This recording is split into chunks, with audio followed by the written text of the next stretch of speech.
اعوذ باللہ من الشیطان الرجیم بسم اللہ الرحمن الرحیم الحمد للہ رب العالمین وصلی اللہ علی محمد وآلہ الطاہرین سیما بقیت اللہ فی العارضین واللعن الدائم علی اعدائهم اجمعین من یوم عداوتهم الى یوم الدین رب اشرح لی صدری ویسر لی امری واحلل عقدۃ من لسانی یفقهوا قولی انت صلی علی محمد وآل محمد وعجل فرجهم اما بعد قال اللہ الحکیم فی محکم کتابہ الحکیم بسم اللہ الرحمن الرحیم فقل انما الغیب للہ فانتظروا انی معکم من المنتظرین صلوات اللہم صلی علی محمد صبح جمعہ ہے. ہر دن خدا کا ہے اور صاحب الزمان کا ہے، لیکن جمعہ خاص طور پر مولا خاتم الائمہ علیہ السلام کا ہے، کیونکہ یہ اس کا یوم الظہور ہے. لہذا ایک مومن منتظر کو انتظار بڑھ جاتی ہے کہ آج جمعہ ہے، انشاءاللہ آج تشریف لے آئے گا. تو یہ ایک مزید انتظار میں شدت آتی ہے، امید میں اضافہ ہوتا ہے کہ بالآخر آج جمعہ ہے جب اس نے ظہور فرمایا ہے. تو آپ مومنین سے، منتظرین خاتم الائمہ سے زیارت کا شرف حاصل ہوا ہے. جو آپ نے حکم فرمایا ہے جتنی دیر آپ کی خدمت میں ذکر ہو وہ ذکر صاحب زمان کا ہی ہو. اپنے وقت کے امام کا پہلا مطلب ہدیہ کا اور یہیں سے انشاءاللہ ہماری توجہ ہو جائے گی، اور وہ یہ ہے اس وقت تمام موضوعات میں اہم ترین موضوع ہے محمد و آل محمد علیہ السلام کی ولایت، اور پھر اس میں اہم ترین موضوع ہے ولایت حضرت صاحب الزمان علیہ السلام.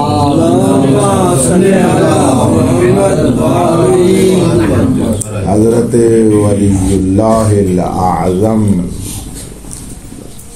کی ولایت کی معرفت یہی حضرت کی معرفت ہے، اور امام کی معرفت ہی اللہ کی معرفت ہے.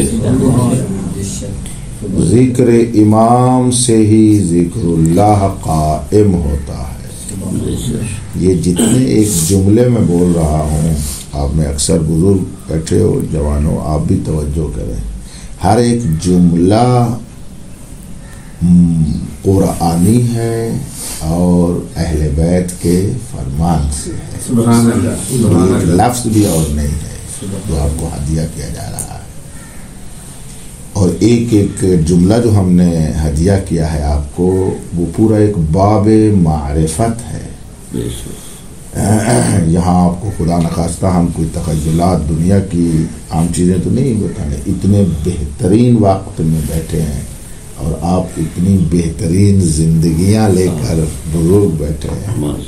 آپ کے ساتھ تو بالخصوص ویسے بندہ ناچیز بالعموم بھی ایسے خیالاتی یا عام جملے نہیں بولتا کہ نہ اپنا وقت ضائع کروں نہ اپنے سامع کا وقت ضائع.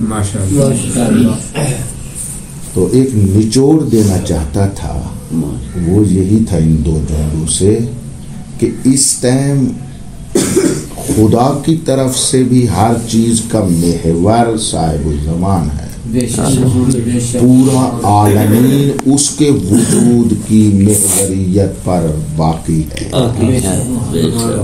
اب یہ تو سارے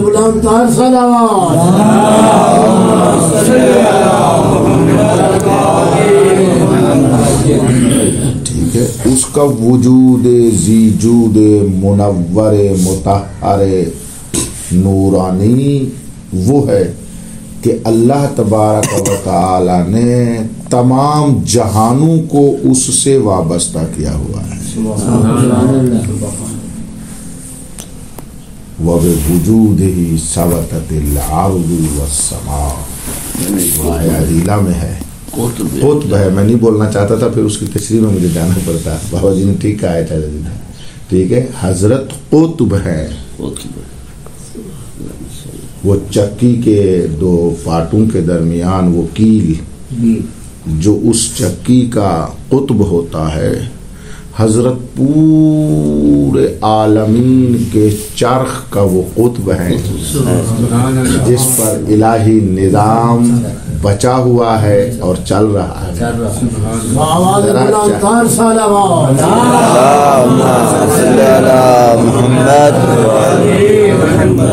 ذرا اس کو احساس فرمائیں ہم کہ کیسا قطب ہے وہ، ہر چیز جو اس سے مربوط ہے۔ اس کی اگر محسوس مثال ہم چاہیں تو وہ ہمارے بدن میں ریڑھ کی ہڈی ہے کہ ریڑھ کی ہڈی سے بدن کے تمام اعضاء جڑے ہوئے ہیں۔ جیسے ریڑھ کی ہڈی درست اور سالم رہے تو پورا بدن سالم اور مستقیم ہے، اگر خدا نہ خواستہ اس میں ڈیفیکٹ آ جائے تو پورا بدن فلج ہے، مفلوج ہو جاتا ہے نا، ایسا ہے نا، تو وہاں جائے تو انسان کو مفلوج ہو جاتا ہے۔ یہ احساس کرنے کے لیے ہے۔ ہماری روحیں اس سے ایسے وابستہ ہیں جیسے ہمارے بدن کی پسلیاں ہماری ریڑھ کی ہڈی سے وابستہ۔ ہماری روحیں، ارواح، ہم تمام، یعنی روحیں، جب روح کہا ہے تو بدن بھی تو ایسے ہی ہے۔ میں نے وہ مثال اس کو تطبیق کرنے کے لیے لفظ روح استعمال کیا ہے، نہ کہ بدن کی نفی ہو رہی ہے، ایسا تو نہیں ہے۔ اسی طرح عالم نور، فرشتے، جبرائیل، میکائیل، جناب حضرت اسرائیل، غور فرما رہے ہیں یا نہیں فرما رہے؟ میں ایک جملہ آپ کو کہوں گا، اگر آپ نے احساس کر لیا تو وہ بھی انہی سے وابستہ ہے۔ چاند، ستارے، شمس و قمر، آسمان و زمین، یہ دشت و بر، سب کے سب یہ اس سے وابستہ ہے۔ اور وابستگی کا انداز کیا ہے؟ توجہ، کہ اس کے سانس سے وابستہ ہے۔ آج کی زیارت ہے نا، آج جمعہ ہے، آج جمعہ ہے، امام کی زیارت ہے، ضرور پڑھیے گا انشاءاللہ۔ آج اختتام مجلس کو اسی زیارت پہ کریں گے، روز جمعہ صاحب الزمان کی زیارت۔ تو اس میں جملے آپ پڑھیں گے۔ ایک جملہ یہ ہے، السلام علیکہ یا عین الحیات، ہمارا سلام اے زندگی کے چشمہ مولا۔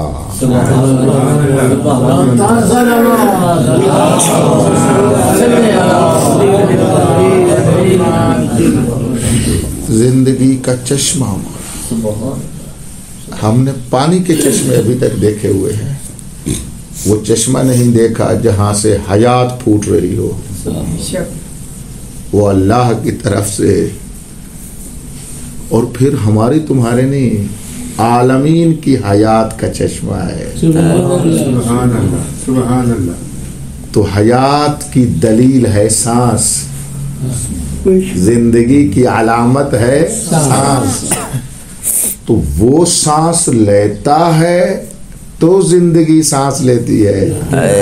میں یہ احساس کروانا چاہتا تھا کہ اس کی طرف وہ جو چشمہ حیات ہے تو یہ جو وہ قطب عالم امکان ہے، تو یہ سارا کچھ جو اس سے مربوط ہے در حقیقت اس کی سانس سے مربوط ہے. یہ آپ نے احساس فرمایا اس کو ذرا. وہ سانس لے رہا ہے، وہ سانس لے رہے ہیں، وہ سانس لے رہے ہیں. تو آپ کی محبت میں ابھی تک اپنے مزاج کے جملہ نہیں کہا، وہ کہہ دیتا ہوں. وہ سانس لے رہے ہیں تو فقط زندہ نہیں، زندگی سانس لے رہے ہیں. وہ جہان کی زندگی کو زندگی دے رہا ہے. یہ آج کے دن کہہ کر ہم اپنے مولا کو سلام کرتے ہیں. تو احساس کریں نا، ہمارا سب کچھ ادھر سے آتا ہے. یہ ایسے ہے کہ جو مسلسل سورج سے نور لے رہا ہے لیکن متوجہ نہ ہو کہ کہاں سے آ رہا ہے. ہم مسلسل اس سے لے رہے ہیں، ہماری توجہ اس طرف نہیں ہے. اپنے اس امام کو ہم بھولے ہوئے ہیں. ہم اس اپنے امام کو کیوں نہیں یاد رکھتے کہ میری صبح کی سانس سے لے کر آخر تک کا سونے تک کے دن میں یہ سارا کچھ ادھر سے آ رہا ہے. یہ سب کچھ ہم وہاں سے لے رہے ہیں.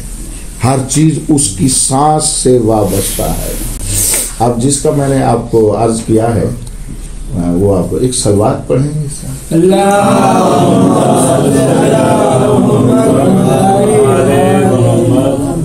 ایک اور بلند صلوات پڑھیں.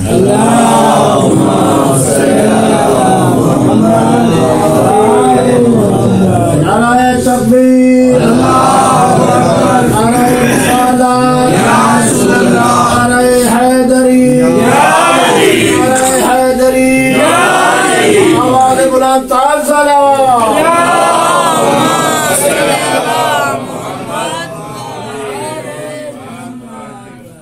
بس جب ہر شے اس کی سانس سے وابستہ ہے، جس کا میں نے وعدہ کیا کہ ایک چیز احساس کروانا چاہتا ہوں، وہ جملہ بولنے لگا ہوں. اس کی سانس سے وابستہ ہے اور ہر چیز پھر اس کے امر سے چل رہی ہے. یہ میں آپ تک پہنچانا چاہتا ہوں. وہ ان کا وجود سے عالمین کا وجود باقی ہے. وہ قطب ہیں پورے عالمین کے لیے. وہ کیسے ہے عرض کیا ہے، اس کی سانس سے ہر چیز جڑی ہوئی ہے اور سانس سے ہی امر صادر ہوتا ہے. سانس سے ہی حکم صادر ہوتا ہے. تو اس کا حکم اور امر مسلسل، غور کرنا، جیسے سانس آ جا رہا ہے مسلسل پورے عالمین کی ہر موجود کے لیے اسی طرح امر صادر ہو رہا ہے. اس کی بقا کا امر، اس کے رشد کا امر، اس کی ارتقاء کا امر، اس کی ترقی کا امر. یعنی اسی کے امر سے دانہ گندم کا زمین کے جگر سے نکلتا ہے. اسی کے امر سے وہ پتلی سی کومپل تنے میں بدلتی ہے. اسی کے امر سے وہ تنے پر شاخیں لگتی ہیں. اسی کے امر سے شاخوں پہ پتے لگتے ہیں. اسی کے امر سے اس پر پھل لگتا ہے. اسی کے امر سے وہ پکتا ہے. آپ سمجھ آ رہا ہے امام زمان کون ہے؟ اور سمجھے، میں تھوڑی سی یہ ترتیب احساس کروانا چاہتا تھا کہ اس کو ہم احساس کریں کہ یوں ہو رہا ہے، دم بدم ادھر سے آ رہا ہے اور ہر چیز اوپر جا رہی ہے. جس کا امر اس طرح ہو وہی امر اللہ ہوتا ہے. اب سورہ نمل پڑھو، پہلی آیت. جب حضرت ظہور فرمائیں گے نا، غور کرنا، اب یہ ہمارا عقیدہ ہوگا نا کہ حضرت امر اللہ ہے، تو جب ظہور فرمائیں گے جبرائیل جو ندا دے گا وہ یہی دے گا کہ جس کو ہر ایک نے اپنی زبان میں سننا ہے